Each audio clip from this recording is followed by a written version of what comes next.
Hi mga kapusyang, for today's video ay samahan niyo ako magluto ng crabs or alimango. Dahil nga nandito si mama mga kapusyang, dinalhan niya tayo ng mga seafoods tsaka gulay. Syempre binili ni papa yung alimango para sa atin mga kapusyang dahil alam niya talagang favorite ko talaga yung crabs tsaka shrimp. Dahil nga mura lang to sa probinsya. So ayun, magluto na tayo, let's go! At syempre pinakaunang na-prepare ko mga kapusyang itong mga crabs at sinap ko na muna para magkasya sila sa paglulutuan. Sabi nila mga kapusyang pag ganyan daw yung kulay ng crabs mga kapusyang ay mga matataba daw yan, mas masarap daw yan kainin.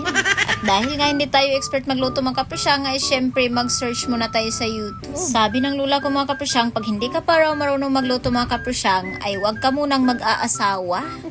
By the way mga kapusyang, iba't ibang talento naman ang meron tayo. Tulad ko mga kapusyang ay expert ako sa paglilinis.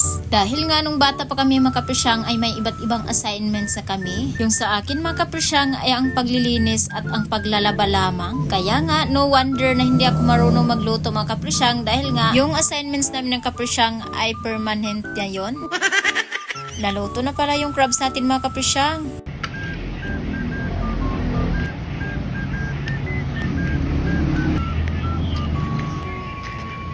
Ngayon ko lang talaga na-realize mga kapusyang na nasa city na ako mga kapusyang na masarap pala yung mga seafood sa probinsya. Before kasi mga kapusyang hindi ko talaga pinapansin itong mga ganito dahil nga matagal kainin.